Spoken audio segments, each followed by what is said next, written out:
Good morning, and thank you everyone for your attendance today. A special welcome to the Honourable Minister Doug Schweitzer of the Government of Alberta, Laura Kilcrease, CEO of Alberta Innovates, and Carrie Nystrom from Washbots, an Alberta technology company.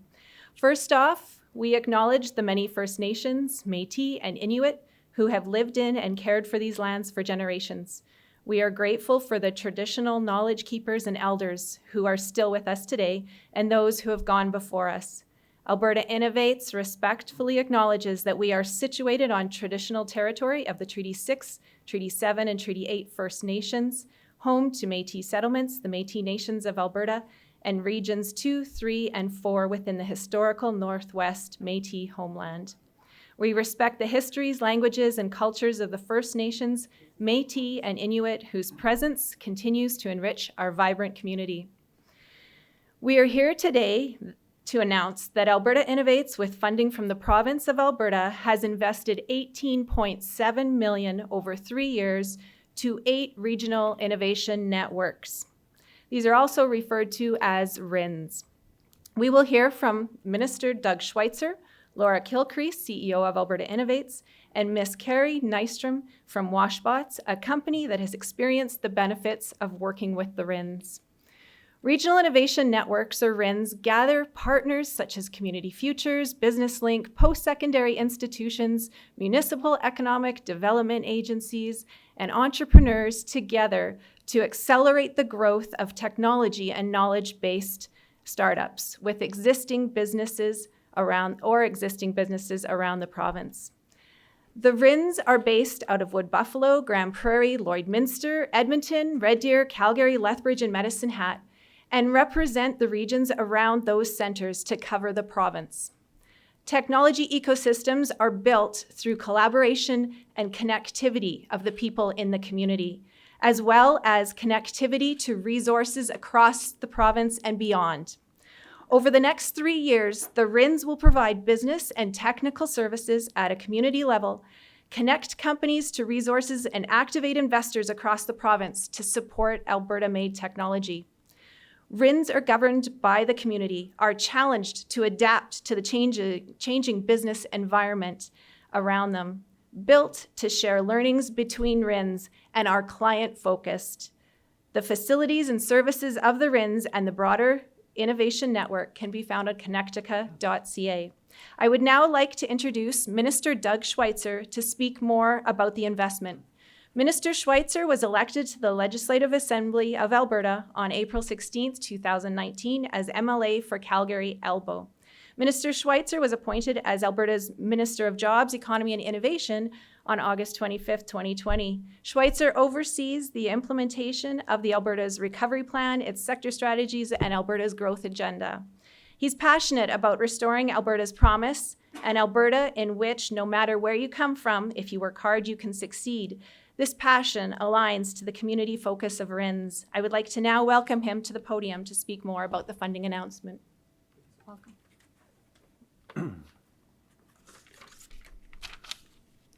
Thank you so much, and thank you for everybody for being here today for this exciting announcement about further investments in entrepreneurs, the acceleration of ideas across Alberta.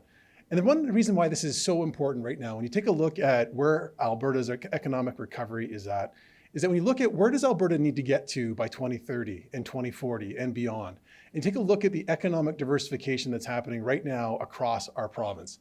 Our unemployment rate is down to 5.9%, a level that we haven't seen since 2015. Our economy is rebounding strongly. Our balanced budget here in our province is also a strong reflection of the direction of Alberta's economy. But that being said, we cannot be complacent. We've been driving hard, particularly for the last 2 years, to ensure that we have an economic future in our province. And the credit goes to the entrepreneurs that are being so successful across this province. We're breaking records every year when it comes to venture capital investments. It seems like every month you're hearing about a new company raising significant amount of funding for a new startup idea. We're seeing companies like Neo Financial achieve the unicorn status in Alberta. And again, there's a continued amount of focus and momentum in the technology and innovation space across Alberta. And that's why it's so important for us to make this long-term strategic investment in RINs across Alberta, these research innovation networks They touch every corner of our province, collaborating with community organizations across Alberta. So it's a dedicated fund of $18.7 million over the next 3 years to enhance the development of ideas, to prototypes, to commercialization. This is critical long-term. It's going to support entrepreneurs across Alberta and just highlight the fact that Alberta's economy is going to be resilient for the future. We're going to make sure that we set up our province for long-term success for generations to come. Our best days are ahead, and Alberta is truly back. Thank you so much, and I'm going to turn it over to Laura Kilcrease, our CEO. Thank you, Minister, and good morning, everyone. Well, look, innovation just doesn't happen in any one place in Alberta. It happens everywhere. And why, you might ask, do we have 8 regional innovation networks and not just one for the whole province? And the reason is, regionally, each network provides its own areas of expertise and an exceptional talent. You combine those 8 together, you have an exponential amount of help for SMEs, for innovators, for entrepreneurs. So as we think about this, I think of it like an engine. You know, you all have your cars, and hopefully, I'm very lucky I have an 8-cylinder engine in my car. If only 1 or 2 of those cylinders are firing, that's okay, it goes slow. All 8 fire together, hey, my car really flies. Oh, did I say that? I do keep to the speed limit, I promise you. But the point is, with the 8 RINs that cover this whole network and this whole province, there's no place an entrepreneur could not go and get the help they need. And each RIN helps each other as they go forward. In fact, so much so, I think that this is fairly unique across other areas of the world, that we actually form the network and connect that network together. But I think it's better you hear from someone who has actually received the benefits of a RIN and that powerful network. And so now I'd like to introduce Carrie Nystrom, who is one of the co-founders of Washbots, who can tell her story about her participation with one of the RINs. Carrie. Nice to see you. Thank you. Thank you, Minister Schweitzer, and thank you, Laura, for that warm introduction. 10 years ago, we took our 2 kids on a different kind of road trip. Spanning 7 countries in 14 days, our journey began in Germany. Our first stretch of highway was called the Romantic Road. And while I was expecting to be captivated by castles, what I remember the most is solar panels. Rows and rows of solar panels on either side of the highway for as far as the eye could see. That summer, I thought we were taking a family vacation to Europe to learn about the past, and we did. We made some amazing memories. But what stuck with me the most was seeing the future. These massive solar fields sparked a curiosity in my husband and business partner, Chris, and I. We wanted to find an opportunity to tap into this new and exciting global market. Through several years of research, and Chris spending thousands of hours on solar fields throughout the world, we found a gap. This is where our innovation project, developing solar panel cleaning equipment, began. There are many ways our grant impacted our progress. First of all, it boosted our confidence. It was empowering to have others believe in us and believe in our project. Second, it gave us knowledge. We needed to learn about patents and the importance of protecting your intellectual property. And I can now proudly say that our first model is officially patent pending. And finally, working with coaches gave us an immediate network and connected us with key players within Alberta's innovation ecosystem. This is how we found our engineering service provider, Red Deer Polytechnic, which has turned out to be an amazing working relationship. Working with the RDP team allows us to move faster with our tech development because they genuinely listen to us and then they work their magic. Now we are entering the awkward middle phase, and the reality is we don't have the rest of our story figured out yet. Laura, I know you can relate to this. I watched an interview with you recently and you talked about that. I learned a lot from that conversation, and it gave me hope. I know this is part of the process. It's part of being an entrepreneur. You need to have the courage to ask for help and the desire to learn. Chris and I are so grateful to Innovate Edmonton for believing in us. Their funding was a game changer. For those who will benefit from this new funding announcement, good luck. Put it to good use, and it's okay to ask for help. As the saying goes, don't be afraid to fail. Be afraid not to try. Thank you. All right, thank you. That brings us to the end of our formal part of our announcement. So we'll go to media question and answers now. We'll start on the floor in the room here. If anyone has a question, we ask that you identify yourself and your outlet and who your question is for, and we can do one question, one follow-up. Paul Global. So 18.75 million over 3, that's 6 and change per year. How far will that go? How many people will that help? So right now, with this investment, it supports close to 1,600 entrepreneurs every single year across the province. So it helps them with the whole process, understanding how to access resources, how to structure partnerships, how to protect IP. It's really there for entrepreneurs across this province, and it's had an immense success going all the way back to 2008. And right now, they support close to 1,600 entrepreneurs every single year in Alberta. Is this a finite, not like, is it 18.75 over 3 and then it's done, or how does it work? Is there life at the end of it, or is this just kind of a pilot? And how do people take advantage of it? So right now, this is a expansion of the program. It started in 2008 in Alberta, and this is the next 3 years of funding for the program across Alberta. And it's meant to be there for all entrepreneurs. So reach out to Alberta Innovates. They can connect you into the research innovation networks across this province. And it's meant as well to be a feeder system for growth of entrepreneurs and their companies in Alberta. When you take a look at our investment in accelerators, access to venture capital that's happening in Alberta, it's an exciting time to be an entrepreneur, and we want to make sure we support them all the way from that idea and concept all the way through prototypes to launching big companies in Alberta. What's the cost and benefit? Like, what's the cost? like the one in and how many out type of thing? Like, what's the outcome?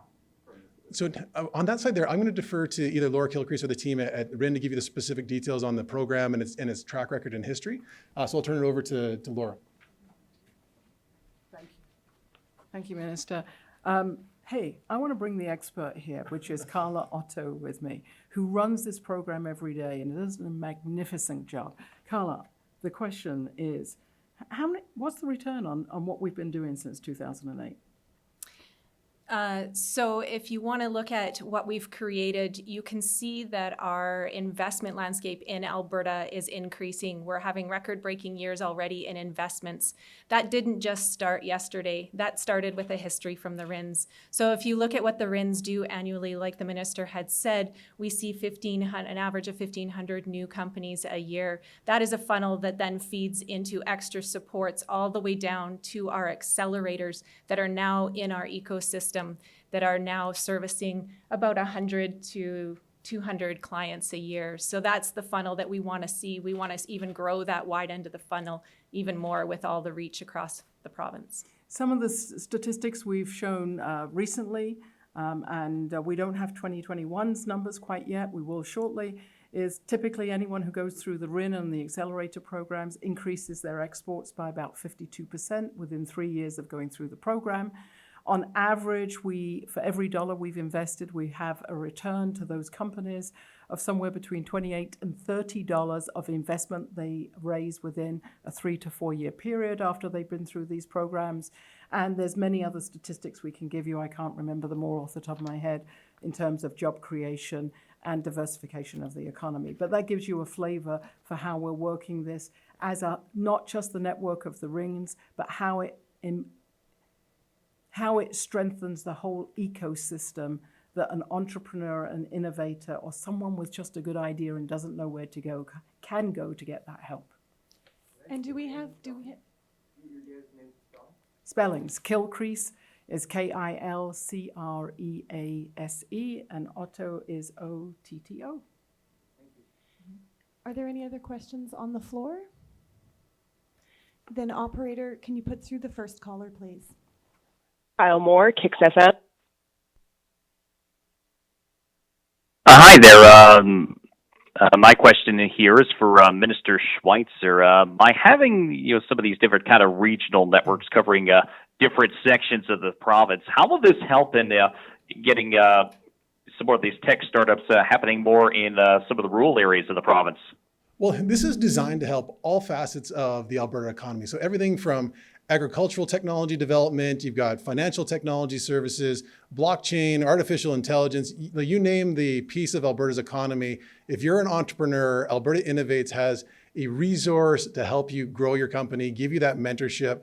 These research innovation networks are structured that way to make sure that they can take early stage ideas and entrepreneurs and help them all the way along the process. And we mentioned earlier on the accelerators as well. That's when you get a company a little bit more further down the pipeline of development. They're starting to look at raising some significant dollars, and you want to take them to that next level. So this is really that whole feeder system of ideas and entrepreneurship along that pathway from concept all the way through to scaling and growing and creating companies that can be worth over $1 billion. Did you have a follow-up, Kyle? Yeah, it's kind of a sort of a follow-up there by, when we talk about some of the different sort of tech startups that you can have in some of the more rural areas of the province. By having these the setup you got with this now, how will this help when it comes to sort of boosting some of the economies in a lot of these rural areas? Well, right now, you're seeing across Alberta, the employment opportunities are growing across this province. So whether or not you're in southern Alberta, northern Alberta, central Alberta, we're seeing immense amount of job opportunities being created across our province.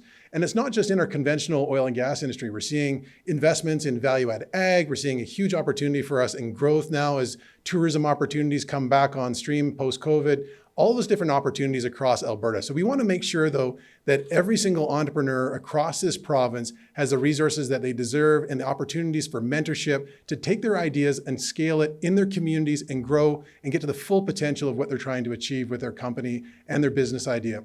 And again, as you take a look at the success of entrepreneurs in Alberta, it wasn't that long ago that people weren't talking about technology and innovation as being a main driver for job creation and opportunities. You fast forward to where we are right now, and Alberta is on the map. You're seeing opportunities across our province. We're making investments as well in rural broadband to make sure that there's connectivity across every community of our province. So we really want to make sure that this is a huge opportunity for growth. We have livable, beautiful cities everywhere in Alberta.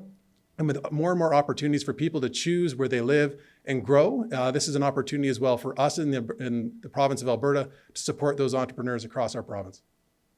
Operator, can you put through the next question, please? Catherine Gurkowski, Alberta Today. Yeah, thanks for taking my question. So when we're looking at these regional, I'm wondering if each of them is specialized in something, like you mentioned, agriculture value added, there's the energy industry, fintech, or is it sort of more general, and how do they interact with each other? So let me emphasize what the minister just said. 6 of the 8 of these regional networks are in rural areas and cover a large territory within their rural areas. While some of them have natural affinities to the business types in their area, those in rural areas that are more agricultural inclined versus those in areas that cover a place like Fort McMurray, which would be kind of businesses that support the industries in that area. So they are not necessarily specialized per se for pure ag or pure oil and gas or pure something else, but because they have the access to the rest of the other 8 networks in the total network, they actually can call upon anyone else. How do we do that? We bring the RINs together as a group 4 times a year to share the best practices that they've learned within their regions, to bring in new training and education to those participants in those rings. But it's very much up to those communities to actually choose amongst themselves who participates, not just as a recipient of the help, but who's in that RIN to give that help. And that's why you get a broad spectrum of talent and services that can help these businesses. Did you have a follow-up, Catherine? Yeah, that segues into my follow-up about, so these have been around since 2008. What have you learned as you expand from 3 to 8? I think as we've gone through this, we've learned that we have to keep the network strong.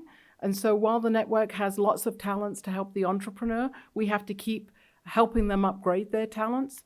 Number one. Number two, we've learned that every node of the network actually brings and develops new attributes, new services, new needs that they can share very quickly. So what we're really trying to do is speed the breadth and depth and capability of that ecosystem, no matter whether it be in a rural area or an urban area. And by having the network together, there's no territory or entrepreneur or service that we can't help or supply to a particular company here in Alberta. And I understand we have no more questions on the line right now, so I'll give the room one more pass in case a reporter has a question and hasn't been able to ask. All right, that wraps up our time today. Have a great day, everyone.